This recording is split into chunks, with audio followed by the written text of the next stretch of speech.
problema que es el estrés oxidativo y la disfunción endotelial. Miren, si ustedes me dicen a mí, dígame usted cuál es la vía común, así como hay un factor en la población, cuál es la vía común de toda la patología cardiovascular, de todas. Yo le digo disfunción endotelial. La disfunción endotelial es la que une todas las vías que en último término llevan al daño funcional y estructural cardiovascular con todas sus consecuencias. Pero esa disfunción endotelial se debe a muchos factores, como vamos a ver, y todos esos factores promueven disfunción endotelial a través del estrés oxidativo. ¿Ya? Normalmente se producen alcales libres de oxígeno. Eso es normal, anión superóxido, peróxido de hidrógeno, etc. Eso es normal. Pero el organismo tiene sistemas que lo neutralizan, ¿ya?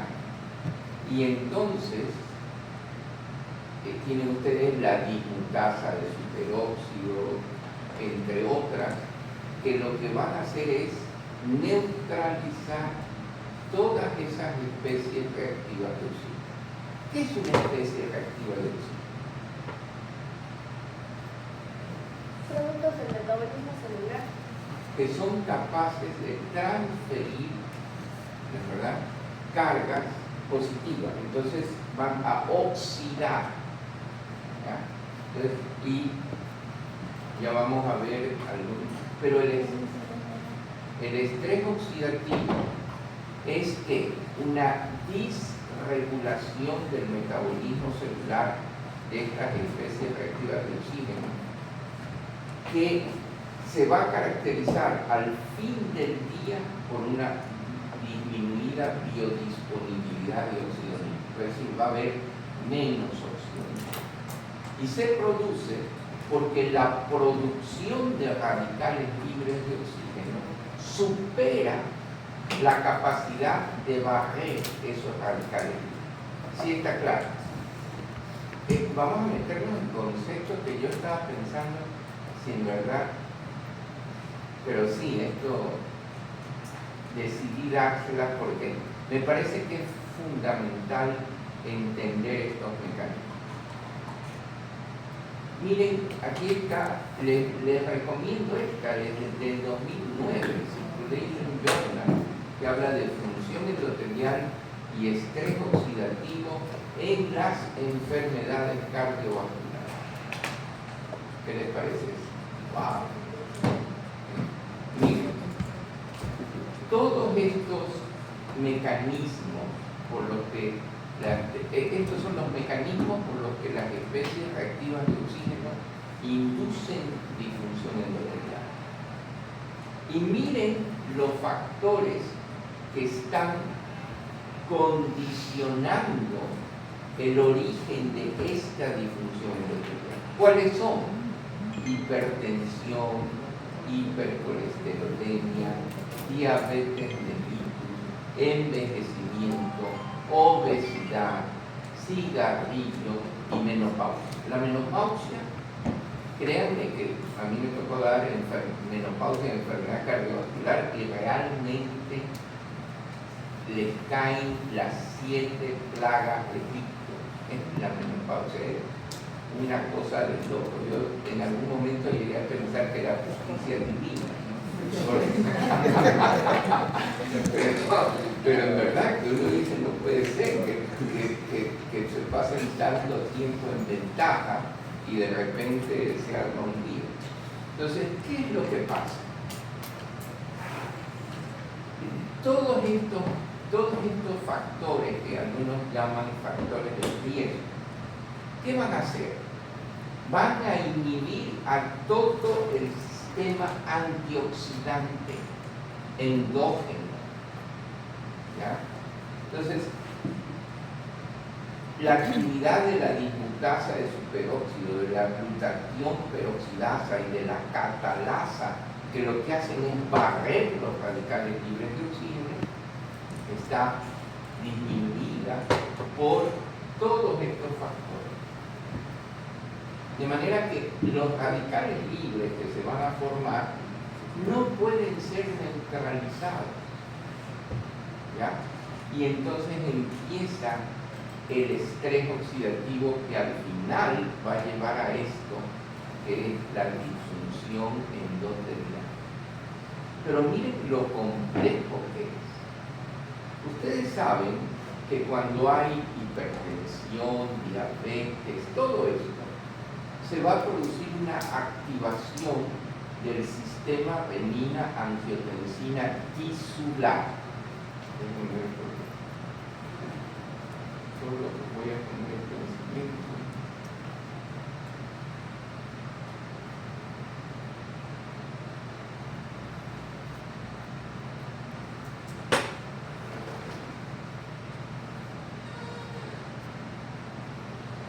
Y entonces, ¿qué pasa?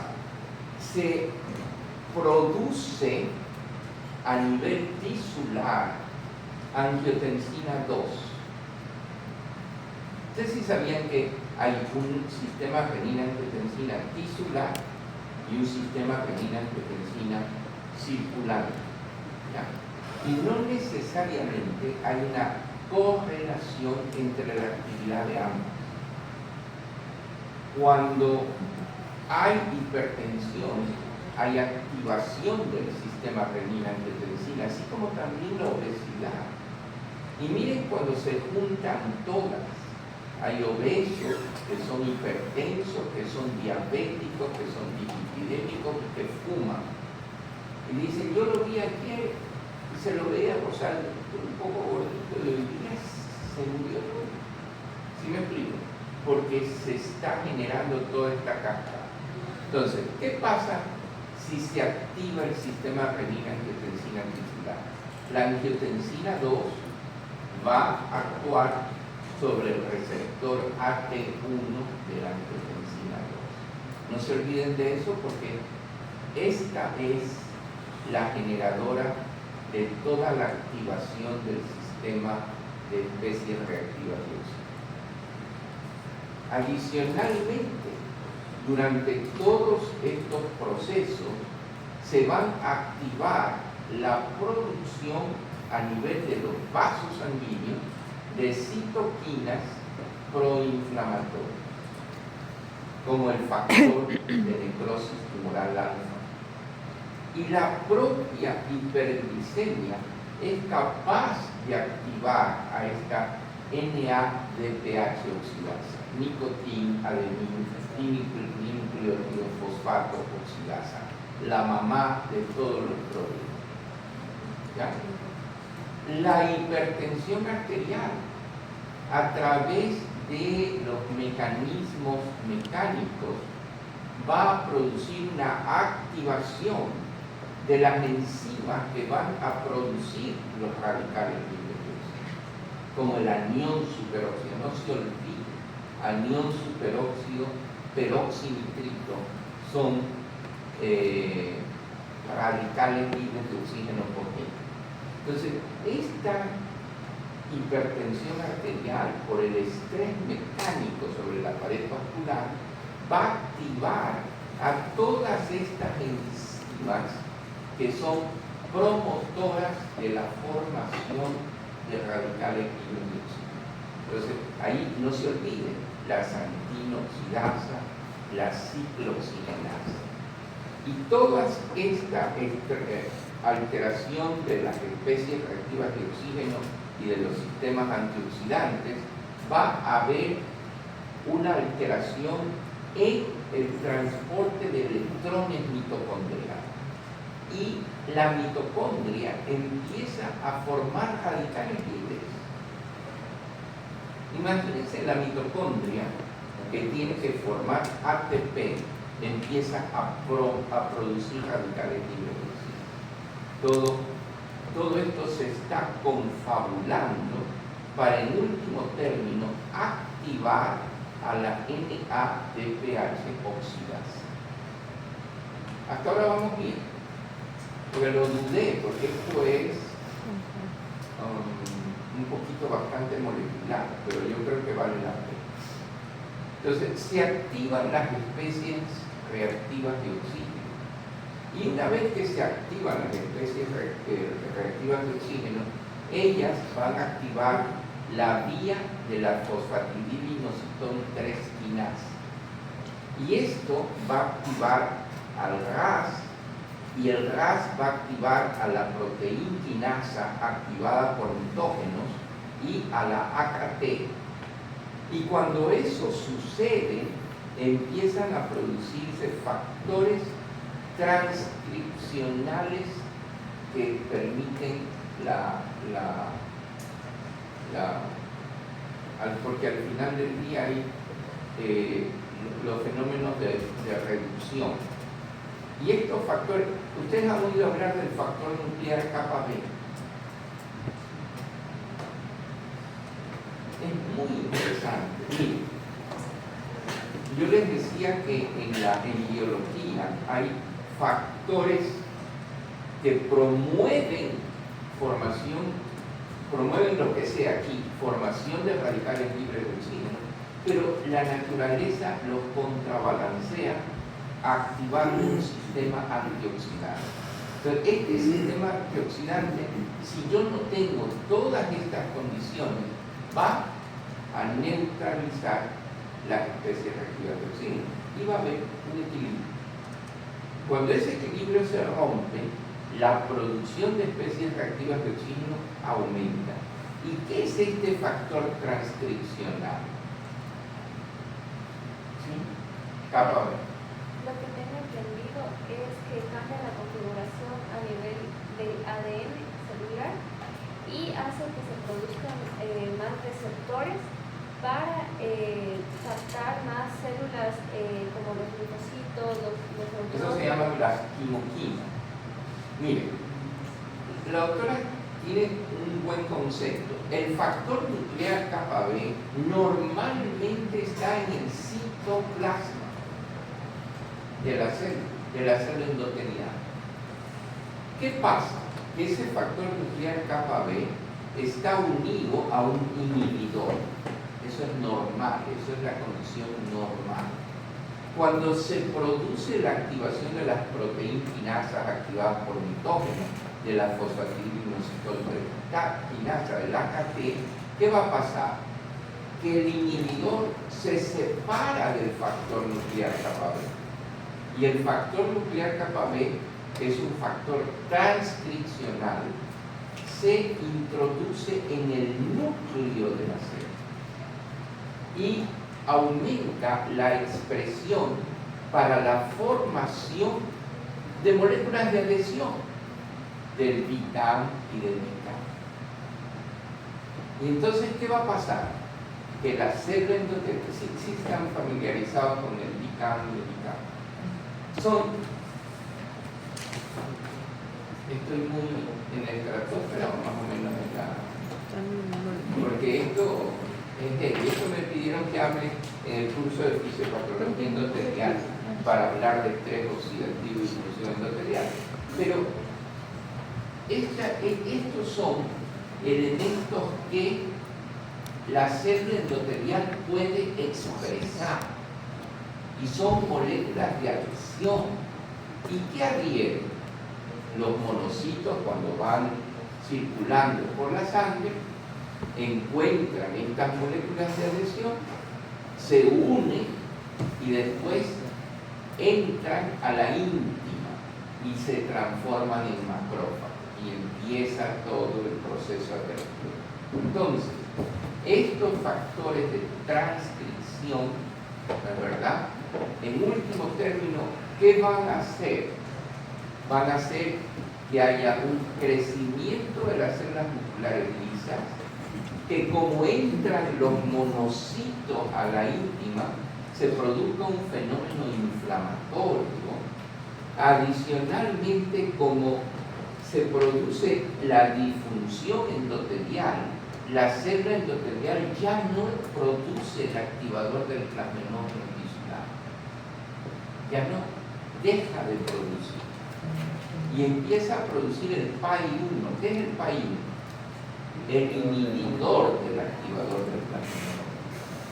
Ustedes se dan cuenta como la célula endotelial es capaz de hacer muchas funciones fisiológicas que son favorables para la vasculatura. Pero si ustedes agreden al endotelio, el endotelio, ¿qué sensa? Que está siendo injuriado. ¿Y qué pasa cuando se produce una injuria? Se viene la reparación. ¿Se acuerdan en el libro de Robbins que decía de la injuria a la reparación? Entonces, ¿cómo se repara la arteria coronaria en este caso frente a la injuria que provoca toda esta expresión de moléculas de adhesión, de proteína activada por mitógenos, de activación de la NADPH oxidasa, por todos estos mecanismos? Reparándose. Y entonces, ¿qué pasa? Se empiezan a producir dentro de los macrófagos sustancias que hacen que las células musculares lisas de la capa media pasen a la íntima. Proliferación de células musculares lisas. Además, esas células musculares lisas que normalmente tienen el fenotipo constrictivo, cambian su fenotipo y se hacen secretoras. ¿Secretoras de qué? De colágeno. ¿Ya? Entonces, ustedes empiezan a ver que la célula lo que dijo es: si tú me injurias, yo me tengo que reparar. Nosotros le injuriamos con todos estos mecanismos, menos este que no podemos hacer nada para evitar el envejecimiento, pero todo lo demás lo estamos haciendo diariamente. Ahora que se comía alguien abajo ese veneno de los carbohidratos ultraprocesados, estamos haciendo esto cuando estamos subiendo de peso, cuando fumamos, cuando tenemos hipertensión. Todo el tiempo estamos agrediendo al endotelio. Por eso es que la principal causa de muerte en el mundo occidental son las enfermedades cardiovasculares. Entonces, si nosotros seguimos, ¿qué pasa cuando se producen estas moléculas de adhesión? ¿Ya? Una vez que se producen las moléculas de adhesión, entran los monocitos. Pero también cuando la célula endotelial se afecta por LDL alto, el LDL se introduce por transmigración a la íntima. Pero el LDL es aterogénico per se, por sí solo, no. El LDL tiene que oxidarse. Las especies reactivas de oxígeno oxidan al LDL que se introdujo como resultado de la hipercolesterolemia que podemos tener. Ustedes recuerden, el LDL normalmente es captado por los receptores de LDL del hígado. Pero si se supera esa capacidad, porque o hay pocos receptores como en la hipercolesterolemia familiar, o porque hay mucha LDL por factores metabólicos, esa LDL empieza no solamente a ir al hígado, se va a los vasos sanguíneos, ¿ya? Y entonces entra al interior de la célula. Y en el interior de la célula estas especies reactivas de oxígeno oxidan a la LDL. Y entonces la LDL oxidada, esa sí es tóxica, ¿ya? ¿Qué pasa con la LDL oxidada? Y vamos a ver aquí su correlación con estos moléculas de adhesión. Habíamos dicho que la molécula de adhesión lo que hace es, una vez que la célula endotelial está activada, la molécula de adhesión capta el monocito el monocito entra al interior de la célula. Por otro lado, la LDL entró a la célula y los radicales libres de oxígeno oxidaron a la LDL. ¿Qué son los monocitos? Son nuestro ejército. ¿Y qué pasa? El monocito, cuando ve la LDL oxidada, dice, yo la tengo que fagocitar. Y los monocitos, cuando se transforman en macrófagos, esos macrófagos no tienen un sistema de retroalimentación negativa que le dice, oye, ya fagocitaste mucho LDL, entonces ahora deja de hacerlo. No, lo sigue haciendo. Y se va a transformar ese macrófago en la célula espumosa. Y la célula espumosa es un verdadero desastre, porque la célula espumosa va a producir todas las citoquinas proinflamatorias que ustedes se puedan imaginar y va a producir factor tisular. Y el factor tisular va a promover trombosis. Entonces empezamos a ver que el aumento de la oxidación y de las especies reactivas de oxígeno y la LDL oxidada y los monocitos y los macrófagos, todos van a promover disfunción endotelial. Y la disfunción endotelial te va a permitir todo lo que habíamos visto hace un rato: crecimiento de las células musculares lisas con transformación de su fenotipo a un fenotipo secretor, la llegada de monocitos neutrófilos, incluso de linfocitos T, para promover los fenómenos inflamatorios, la trombosis, la apoptosis, la alteración de la vasomoción. Si yo tengo disfunción endotelial, los factores que normalmente provocan vasodilatación se transforman y producen vasoconstricción. Entonces, cuando uno ve esto, dice, oye, realmente estamos, en primer lugar, desequilibrando a ese sistema antioxidante y estamos llenando a la célula endotelial de todos los factores que al final del día van a activar a la NADPH oxidasa.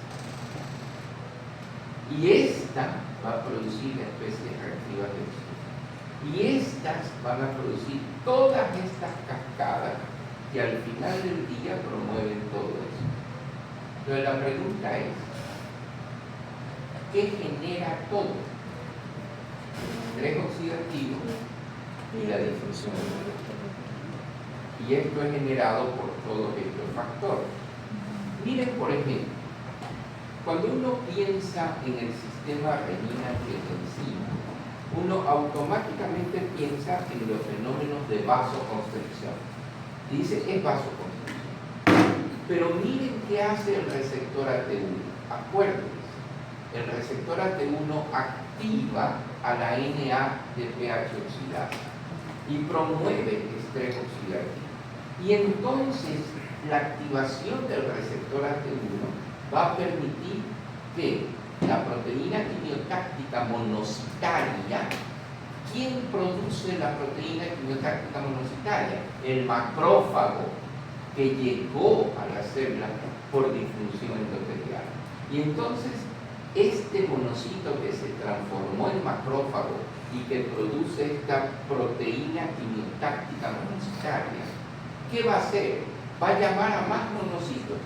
Dice, oye, vengan, si aquí nos atacan, qué sé yo, los lobos, tenemos que llamar a un policía y el policía llama al ejército y el ejército. Igual, ellos sienten que están siendo agredidos. Y entonces llaman a más monocitos, ¿ya?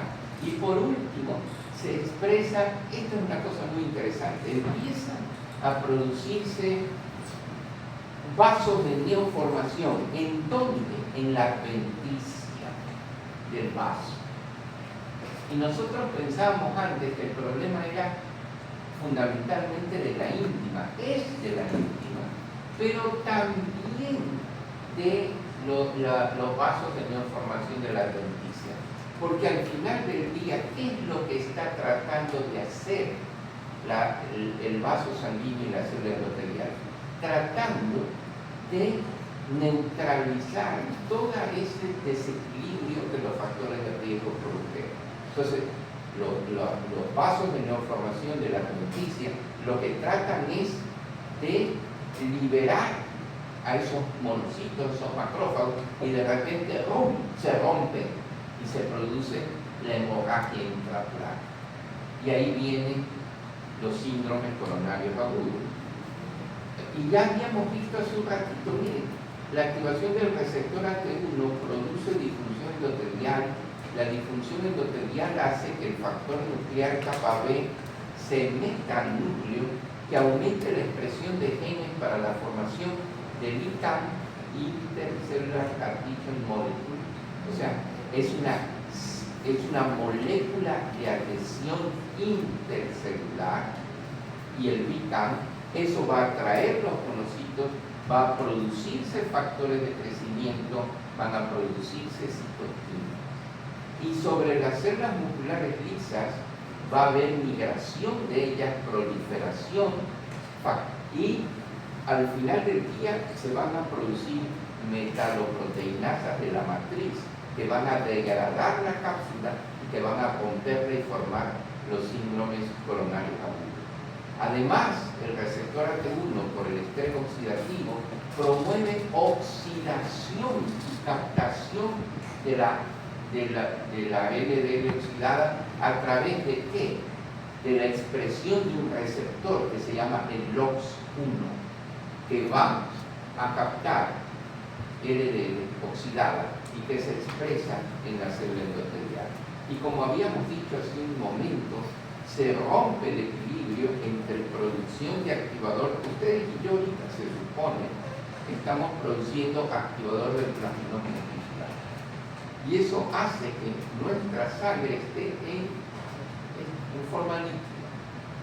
Se produce disfunción endotelial y el endotelio empieza a no producir activador del plasminoma muscular, sino el inhibidor del activador del plasminoma, el PAI-1. Y esto que va a llevar todos estos fenómenos a formación de la placa y al final ruptura de la placa quitónica. ¿Hasta ahora alguna pregunta? ¿O sigo en la estratosfera? Si estoy en la estratosfera me avisan. Doctor, una pregunta. Lo que está hablando del ICAM y del BICAM, ¿hay un aumento del ICAM y BICAM o hay una disminución del BICAM? Hay una aumento. A ver, estas son moléculas de adhesión.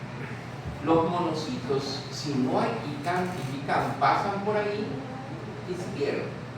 Si está el ICAM y el BICAM, que son moléculas de adhesión intracelular, vascular, pasa el monocito y ¡pam!, lo pasa. ¿Ya? Entonces, ¿y de dónde viene ese aumento del ICAM? Del factor nuclear kappa B. El factor nuclear kappa B estaba allí tranquilito en el citoplasma, unido a su inhibidor, hasta que vienen las especies reactivas de oxígeno y le dicen: nos están atacando.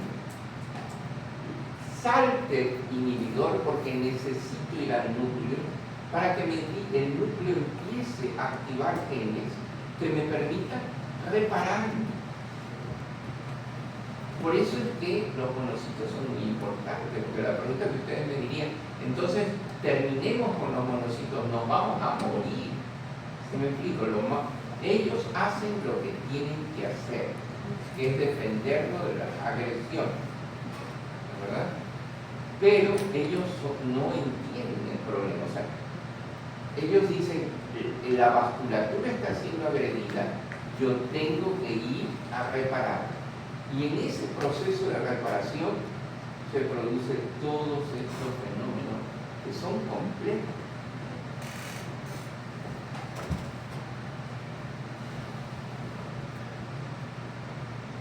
Miren, por eso yo les digo que la menopausia es un desastre.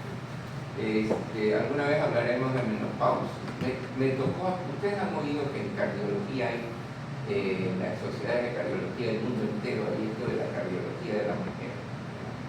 Se han oído, se visten de rojo, son súper fundamentalistas, todos quieren tener una cardiología de mujeres, ¿no? ¿Verdad? En donde las únicas que entienden de eso son las mujeres, y los que tienen la culpa de todo eso son los hombres. Entonces una vez me invitaron en Manta a un simposio de cardiología de la mujer y me pidieron que hable de hipertensión y menopausia. ¿Saben cuántos hombres había? Yo era el único. Todas vestidas de rojo. Yo dije, aquí hay dos posibilidades. O se equivocaron y era otro simposio que me querían poner, o esto es una trampa. Nunca de las dos posibilidades, porque hablaban del estrés psicosocial y decían, porque la mujer en la casa tiene que lidiar con los muchachos y cocinar. Yo no sé de qué mujeres están hablando, pero decían que esas mujeres hacían eso porque los hombres no las ayudan y toditas me miraban a ver y cuando me tocó mi charla, como veía yo un ambiente un poco así adverso, les dije, yo vengo con la corbata más roja que tengo para identificarme con ustedes, porque busqué en mi closet y no había ningún saco rojo, porque ustedes están aquí, de verdad, ¿no? En la última conferencia que hubo de No, pero sociedad que no las han visto en los congresos, pero ellos no. Ahí en la CIAC, ahí hablaron de lo de la menopausia y no, de pero todo eso. en la CIAC, yo me acuerdo que en la CIAC estábamos en Miami y teníamos que reunirnos para organizar quién sabe qué cosa y nos habían dicho que era en la sala 3P306. Yo fui, pero de esas cosas que cambian, en última hora aquí cambiaron la sala. Y yo entré y toditas estaban vestidas de rojo y le dijo, oiga, aquí no, hombres a la derecha, así. No, y van a creer, para cambiar un poco esto, porque hay veces muy complejo. Estábamos en Londres en el Congreso de la Sociedad Europea de Cardio y estaba el stand de la Sociedad Interamericana. Y yo estaba ahí, estábamos algunos, cuando llega una de ellas con un montón de colas de gaseosa y dice, estas colas son solo para las mujeres. Yo tenía en mi maletita una botella de Coca-Cola, así que no te preocupes que no la necesito. Pero más o menos de ese pelo está. Pero ya, es que ¿sabes qué es lo que pasa? En los congresos, normalmente, de cada 10 expositores, ¿cuántos son hombres y cuántos son mujeres? Normalmente. Como 6 hombres, 2 mujeres, o 8 hombres, 2 mujeres. 8 hombres, 2 mujeres. ¿Saben por qué? Mi esposa tuvo un problema vasculocerebral en el 2002 y es brillante, era cardiólogo, es cardiólogo. Y entonces, en una de esas reuniones que tuvimos allá en Río de Janeiro, dijeron, ¿ustedes tenían compañeras mujeres? Sí. ¿Y dónde están? Toditos éramos hombres. Entonces cuando le conté, me dijo, la próxima vez tienes que decirme que las mujeres que no encuentran allí, no están allí porque son brutas, sino porque están cuidando a sus hijos. Entonces, eso es cierto. Entonces yo veo aquí varias mujeres y eso es una desventaja, porque si en la casa se cae algo, ese no es mi problema. Yo soy un proveedor. ¿No? Si hay que comer, no hay que comer, si se está cayendo el techo. Entonces por eso me puedo dedicar a leer lo de los cimientos. Pero a ustedes se les va a hacer. Ustedes tienen 2 profesiones. Aunque ahora han cambiado las cosas, quieren que los hombres bajen, cocinen y todo. Pero bueno, regresando a esto, miren que activa el receptor antibiótico. Ya hemos visto todo lo que hace el receptor antibiótico. Pero en la obesidad, la hiperinsulinemia activa la angiotensina 2 y el receptor AT1. La deficiencia de estrógeno. Cuando la mujer llega a la menopausia, los estrógenos empiezan a caer, el estradiol. Y los andrógenos, porque ustedes también producen andrógenos, empiezan a subir. En el momento en que se cruzan, empiezan todos los problemas.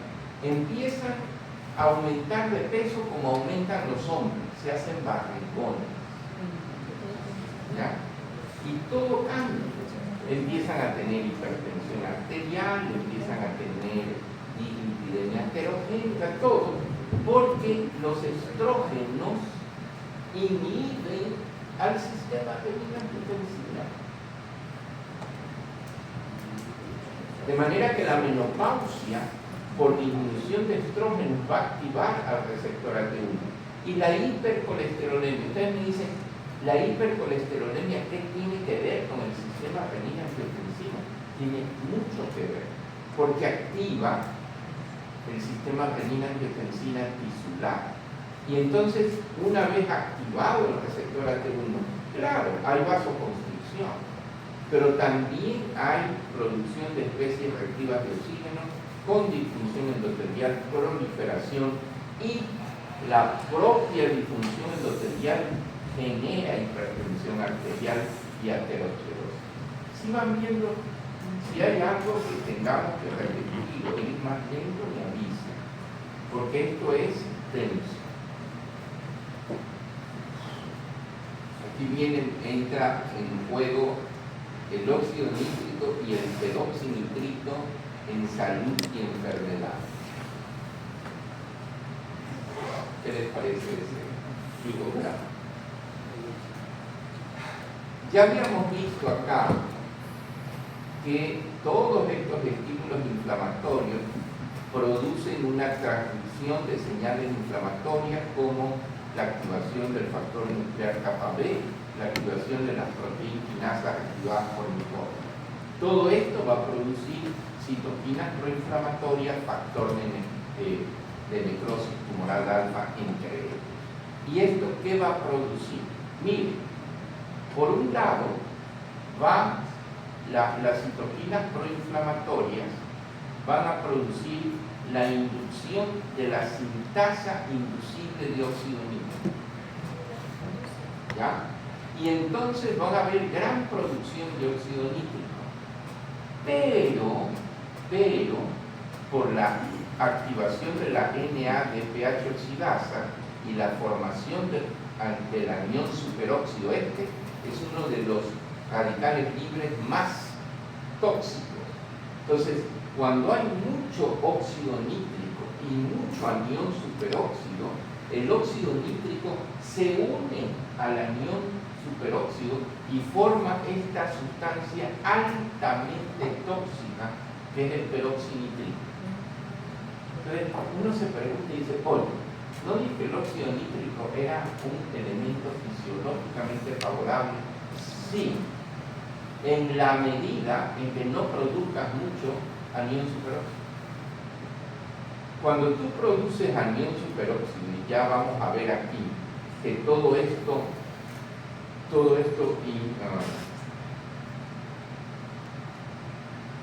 ese desequilibrio, ¿no? Ustedes sí han oído hablar de la sintasa de óxido nítrico. La sintasa de óxido nítrico actúa sobre un cofactor que se llama la tetrabiopterina y se unen al cofactor y producen óxido nítrico. Pues todos los factores de riesgo disminuyen la actividad de la sintasa de óxido nítrico. ¿Ya? Cuando esa es la sintasa constitutiva, la inhibe, pero la inducida la aumenta y eso produce cantidades masivas de óxido nítrico, se une al anión superóxido, produce el peroxinitrito. ¿Y el peroxinitrito qué va a hacer?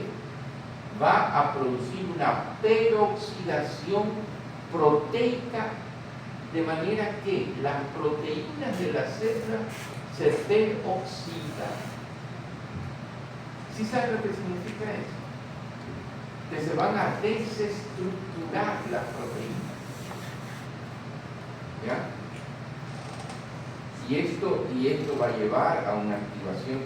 Fíjense como todo es una cascada de retroalimentación positiva. Y miren, el peroxinitrito tiene capacidad de producir un daño al DNA y activar el PIPA y consumir ATP y promover necrosis tisular. Y por otro lado, yo les decía, el peroxinitrito puede provocar disfunción mitocondrial y aumento en la producción del anión superóxido. El daño al DNA va a producir apoptosis con pérdida de las células y esto va a llevar a daño inflamatorio tisular. Entonces, vemos como todos estos estímulos, porque yo quiero que no nos es complejo, pero entender que los estímulos de los factores de riesgo van a producir toda la producción de especies reactivas de oxígeno, estrés oxidativo, disfunción endotelial, disminución en la formación de óxido nítrico, aumento de la producción del peroxinitrito, oxidación de proteínas, daño al DNA, apoptosis, consumo de oxígeno, consumo de ATP, necrosis y daño inflamatorio tisular. ¿Ya? Es más o menos la idea. Yo no necesito que recuerden cada paso, pero sí es importante. Cuando ustedes ven a un hipertenso que entra, dicen, wow, ven al DNA de oxidasa, al anión superóxido, cuando se vayan a comer un bolón de verde, dicen, uy, miren, ahí está el LDL oxidado, y ahí está el monocito, y está la célula espumosa, y el masófago, y así es un verdadero desastre. Cuando ven entrar un obeso, empiezan a pensar en todo esto, en el factor nuclear kappa B, en la célula muscular lisa, en la disminución de la producción del TPA, en el aumento de la producción del PAI-1. Y entonces dicen, oye, se va a infartar. ¿Sí les parece así como más interesante? Empiezo a ver caras de... Dime, ¿cómo van las cosas hasta ahora? O sea, a nivel molecular es muy compleja toda la patogenia para causar el estrés oxidativo. ¿Cómo ven la cosa? ¿Van siguiendo la secuencia o ya? Sí, sí voy siguiendo la secuencia. O sea, concretamente las cosas que van correlacionando, sí, pero ya molécula por molécula. molécula Van paso. viendo las referencias. Como que ya Claro. bueno. Vean las referencias.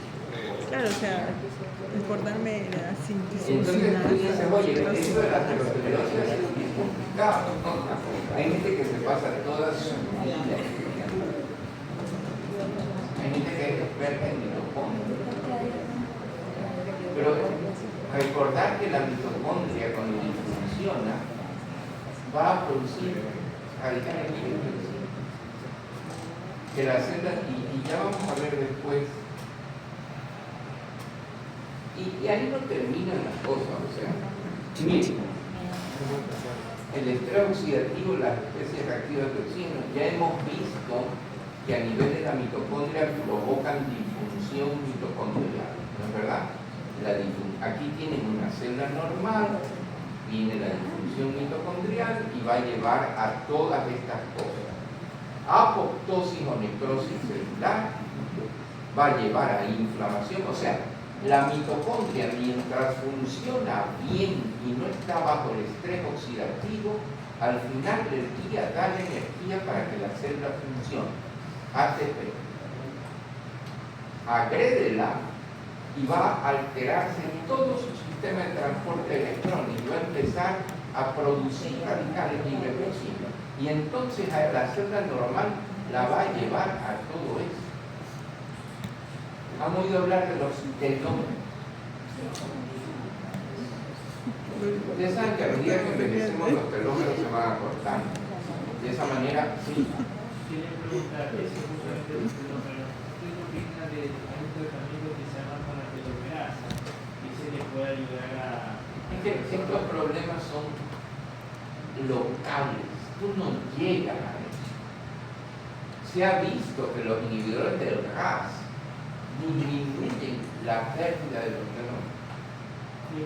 Bueno, yo quería preguntar era por la telomerasa. Había leído un artículo científico que decía que podía aumentar, disminuir los efectos que reducen, que se van inhibiendo con el tiempo las telomerasa. A nivel experimental pueden haber muchas cosas, pero si yo, entendamos, si yo no soy obeso, no soy diabético, no soy fumador, no soy hipertenso, voy a agredir menos a mis telómeros. Entonces, ¿por qué necesito que alguien venga a abrirme la barriga, cortarme el estómago, hacerme una anastomosis para que yo coma menos? Come menos. Ya, entonces, la cirugía bariátrica es necesaria, es útil, no digo que no lo sea, pero no entiendo. O sea, Lo que pasa es que yo soy bariátrico, yo me operé de bariátrica hace 3 años. Entonces, entre seguir agrediendo, porque yo ya estaba hipertenso, diabético, como con 5 medicamentos encima, y yo, bueno, después de que me operé, tienes que hacerte la bariátrica. me desapareció todo. Todo. Exacto. Pero ahora tienes el tirsepatide. El tirsepatide es un análogo dual del PIP y del GLP-1. No tomo ninguna medicación. No, eso es una inyección, va a venir, ya está ya. entero, se llama Monjau. Ya. ¿Y qué es lo que hace? Te hace perder casi el mismo peso que la cirugía bariátrica. Ya quiero bien. Sin cirugía. Es brutal. Semaglutida. Ustedes usan semaglutida, han oído hablar de la semaglutida. Es bestial, o sea, y tiene una cantidad de efectos antiinflamatorios. Ahora en Quito me tocó hablar de cómo actúan y por qué mecanismos los análogos de GLP-1 producen cardio, nefro y vasculoprotección. Hoy por hoy, los 4 mosqueteros, porque los nefrólogos no quisieron ponerle los 4 fantásticos, los 4 mosqueteros en insuficiencia renal son bloqueadores del RAS, inhibidores del cotransportador sodio-glucosa, análogos de GLP-1 e inhibidores de receptores de mineralocorticoides. Todo eso son fantásticos. ¿Ya? Y el nuevo inhibidor de los receptores de mineralocorticoides se llama finerenone. Y ese es un monstruo, ¿ya? Para falla renal, para falla cardíaca, diabetes con falla renal, pero ya se va a venir falla renal con o sin diabetes, ya vienen los estudios. Entonces, lo que te quiero decir es que nosotros nosotros mismos agredimos a nuestro organismo. Hay factores genéticos que no los pueden evitar. Si tengo hipercolesterolemia familiar homocigótica al lado, voy a tener serios problemas. Pero la gran mayoría, cada vez que una persona obesa llega a su consultorio y le dice, doctor, dígame las hormonas tiroides. No eres hipotiroide, eres glotón. Entonces miren cómo las especies reactivas regulan la longitud de los telómeros. Ustedes ven al gordito especies reactivas de oxígeno y van a ver acortamiento de los telómeros y disfunción del telómero.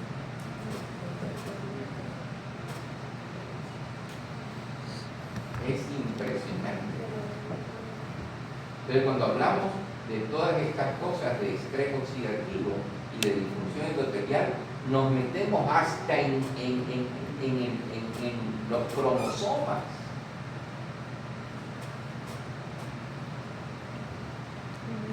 Y seguimos complicando. ¿Es mucho o es poco? No, seguimos. Bastante.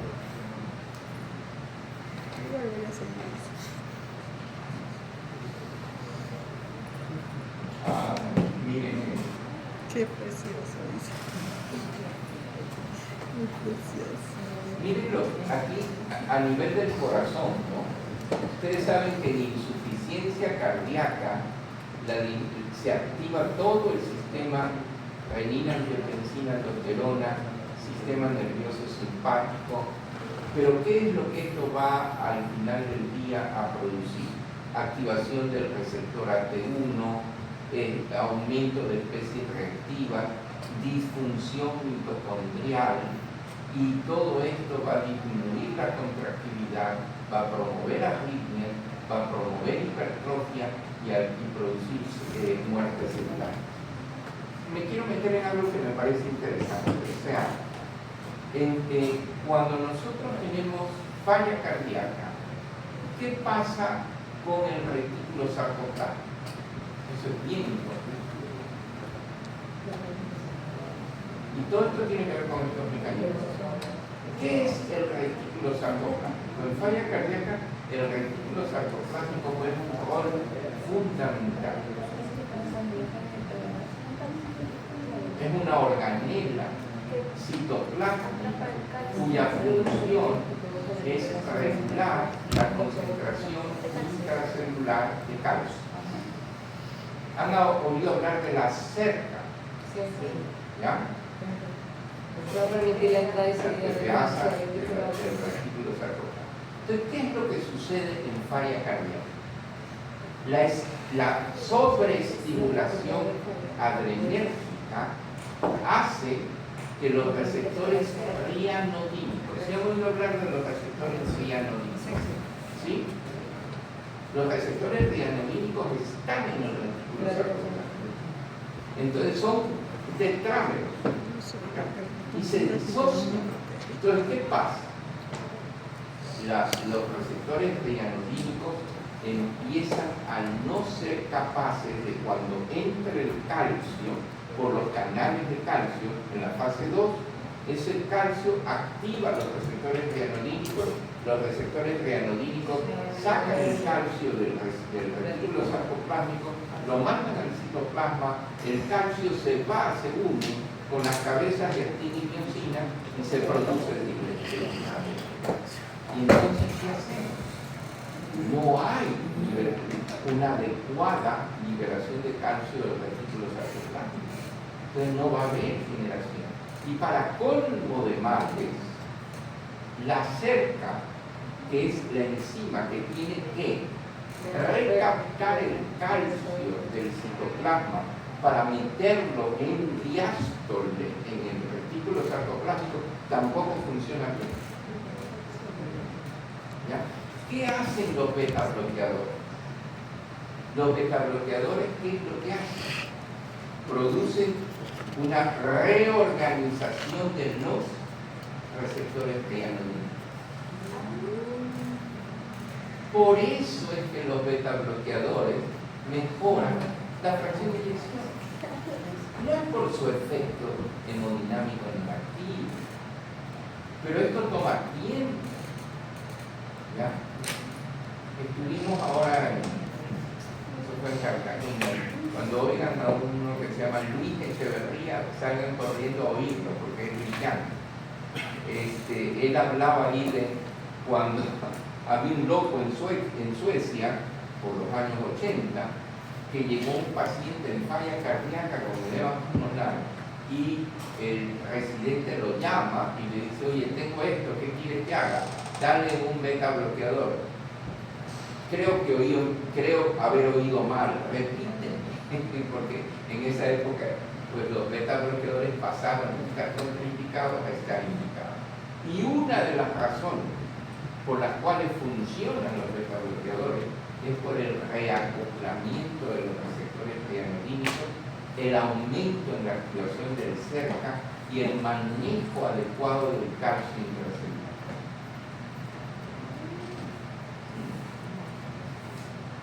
Entonces, aquí tienen la esclerosis, la isquemia, el infarto, todo esto, la falla cardíaca, aquí, miren, a mí me parece súper bonito esto de las balanzas, ¿no? En la aterosclerosis con disfunción endotelial, miren quién pesa más, las especies reactivas del oxígeno. ¿Y quién pesa menos? El oxígeno. ¿Ya? Ahora, los inhibidores beta, los ARAs y las estatinas, ¿ya? Lo que hacen es disminuir esas señales de oxidorreducción, ¿ya? Y van a hacer que se equilibre la balanza, ¿ya? Y miren, solamente fumar, diabetes, todo esto va a llevar a estos problemas. Pero ustedes saben que el ejercicio mejora la función endotelial, que el ejercicio disminuye eventos cardiovasculares, que el ejercicio disminuye muerte cardiovascular. ¿Y lo hace a través de qué? De mejoría de la función endotelial. Lo hace incluso más porcentualmente hablando que algunos de los medicamentos tradicionales que usamos. Y miren aquí cuáles son los que hacen que esto se incline hacia las especies reactivas de oxígeno. La activación de la nicotina, adenina, nucleótido, fosfato, oxidasa. La NADPH es venenosa, ¿ya? Y esto va a producir mayor actividad de la santina-oxidasa, un desacoplamiento de la sintasa del óxido nítrico con disfunción mitocondrial y activación del citocromo.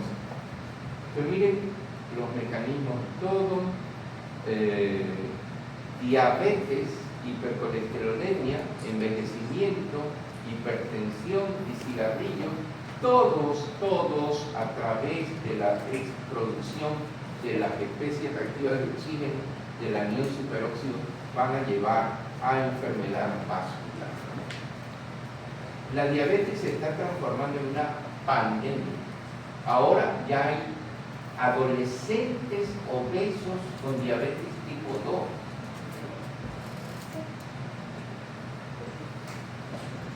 Es grave el problema. ¿Ya? ¿Cómo va lo del consumo de cigarrillos? Usted en el mundo en que se desenvuelve. Cada vez menos, ¿no? Pues en Europa hay altísimo. Ustedes no son de la época, yo cuando volábamos decían, de la fila 23 para atrás son los fumadores y de la fila 23 para adelante son los no fumadores. Usted se puede imaginar tamaña estupidez, porque el humo del cigarrillo no se queda en la fila 23, no se va a la 1, pero así funcionaban, porque las empresas tabacaleras tenían mucha fuerza para que se prohibiera, porque decían, si tú fumas, tú te mueres, es tu problema, pero si tú fumas, enfermas al de al lado. Y por eso es que después que se demostró los daños del fumador pasivo, ahorita los fumadores son ciudadanos de tercera categoría. Usted va a cualquier hotel y le dicen no fumadores. Y hay sensores de humo. Y si usted infringe eso, lo menos que le cuesta son 500 euros. ¿Ya? Si quiere ir a un restaurante y fumar, no puede. Si quiere fumar, tiene que ir 7 metros por distante de los sitios de áreas comunes. ¡Qué bien! ¿Ya? Entonces, miren todo. Cuando ustedes ven los ROS, las especies reactivas de oxígeno, ven cómo agreden tanto a la enfermedad vascular.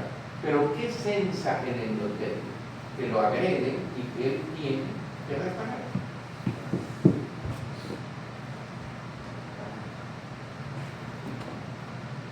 Es más o menos lo mismo, pero ¿para qué? para que se siente mejor la cosa. Miren, habíamos hablado del sistema. ¿Por qué creen ustedes que los inhibidores del RAS funcionan en todo? Funcionan en insuficiencia cardíaca, funcionan en hipertensión, funcionan en daño renal, funcionan en enfermedad cerebrovascular. ¿Por qué? Porque la angiotensina 2 está jugando un papel fundamental en los procesos de daño vascular. La hipertensión, la dislipidemia, el cigarrillo, el envejecimiento, la diabetes, ¿qué van a producir? Activación de la NADPH oxidasa, activación de la xantinoxidasa, disfunción mitocondrial, inhibición de la sintasa de óxido nítrico, activación de la sintasa inducible de óxido nítrico. Y miren cómo los bloqueadores del RAS van a inhibir la disfunción mitocondrial. Los bloqueadores del RAS, las estatinas, el nebivolol y ahora el famoso resveratrol, van a inhibir el desacoplamiento de la sintasa de óxido nítrico. Estos inhibidores ECA y las estatinas funcionan para todo, son antiinflamatorios, van a disminuir la producción del ATPA. ¿Ya? Y aquí está todo lo que produce daño al DNA, aumento en el estrés del retículo endoplásmico, activación de la señalización de cascadas inflamatorias como la proteína A, aumento en la expresión de genes inflamatorios, disfunción endotelial, etcétera, etcétera, etcétera.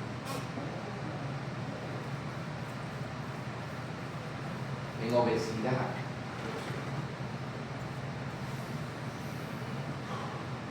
el exceso de la adiposidad, ¿qué va a producir? Aumento del tejido adiposo perivascular. ¿Esto qué va a provocar? Una disminución de la señalización del óxido nítrico, disfunción vascular, disfunción endotelial, rigidez vascular, hipertensión arterial. Y por disminución de la señalización de óxido nítrico, aumento en el estrés oxidativo, especies reactivas de oxígeno, citoquinas proinflamatorias y quimoquinas como la proteína. Mira lo que hace la obesidad y activación inmune de los monocitos. Si yo reduzco peso, disminuyo la activación de los monocitos. Si yo reduzco peso, mejoro el desacoplamiento del óxido nítrico, mejoro todo lo que es disfunción vascular, solo con control de peso. Ustedes vieron la película o la foto de la primera McDonald's que se vendió en Estados Unidos. Era de este portecito, o sea, si te la dan ahora, la botas, ¿ya? En cambio, ahora te dan una cosa de loco, ¿verdad? O sea, que no hay ni cómo comerse. Entonces, la sociedad está definitivamente creando sus propios problemas. Y miren lo que pasa cuando esta es la obesidad, en la obesidad, este es el tejido adiposo perivascular, aquí están el músculo liso, el endotelio, y miren a los monocitos, por ahí pasan y no pasa nada. ¿Qué pasa en obesidad? Pues en obesidad está la proteína quimiotáctica monocitaria, la expresión de las moléculas de adhesión, los monocitos se pegan, se meten al interior, empiezan a producir factor de necrosis tumoral alfa, interleucina 6, ácido graso libre. Aumenta la activación monocitaria, aumenta la expresión de la proteína quimiotáctica monocitaria y viene toda la señalización inflamatoria. Entonces, en mi organización como obligo está el dueño de San Bolón. Yo siempre que salgo le digo, estás matando a la mitad de los accidentes. Porque en verdad, han visto, parecen unas bolas de cañón, ¿verdad? Y eso tiene una cantidad de calorías brutal. Y eso va a provocar esto. más o menos lo mismo, el tejido adiposo perivascular, que ya los debo de aburrir con lo mismo, pero repitiendo y repitiendo se van quedando las cosas. A nivel del músculo liso aumenta la contractilidad, proliferación y rigidez. Y en el endotelio disminuye la biodisponibilidad de óxido nítrico, aumenta la señalización inflamatoria. ¿Qué pasa en la diabetes? Los productos avanzados de la aplicación enzimática. Ustedes saben por qué razón cuando un diabético es diabético de más de 10 años, su riesgo es alto. ¿Por qué? Porque la hiperglicemia produjo los GANTES y la activación de los productos avanzados de la aplicación enzimática. De manera que todas las proteínas se glicosilan. Pero ¿saben cuál es la mala noticia? Que eso es irreversible. De manera que el daño es permanente. ¿Ya? Entonces aquí está el receptor de los productos avanzados de la aplicación, entran al núcleo, aquí se acumulan los productos avanzados. ¿Se han oído hablar de los productos avanzados de la aplicación enzimática? Eso es por hiperglicemia. Entonces aquí están todos los cambios estructurales de la matriz, el daño vascular, la proliferación y el aumento de la matriz. ¿Por qué creen que al final del día, qué es el mesanquio? Es matriz extracelular de todas las células endoteliales de los vasculares. Y se produce una expansión. ¿Y eso promueve qué? Los medios irrigación de todas las benditas proteínas y de los podocitos y de los pies de los podocitos. Entonces, no se olvide del daño vascular brutal que producen estos productos avanzados de la alimentación no enzimática, que están dados por la hiperglicemia y que producen un daño vascular permanente. Y aquí ustedes ven en la balanza, como la diabetes, hipertensión, dislipidemia hacen que la balanza vaya a todo lo que es producción de especies reactivas de oxígeno e infelizmente el sistema antioxidante, la glutatión peroxidasa, la catalasa, la dismutasa de superóxido empiezan a inhibir su función. Entonces no hay quien active este sistema antioxidante.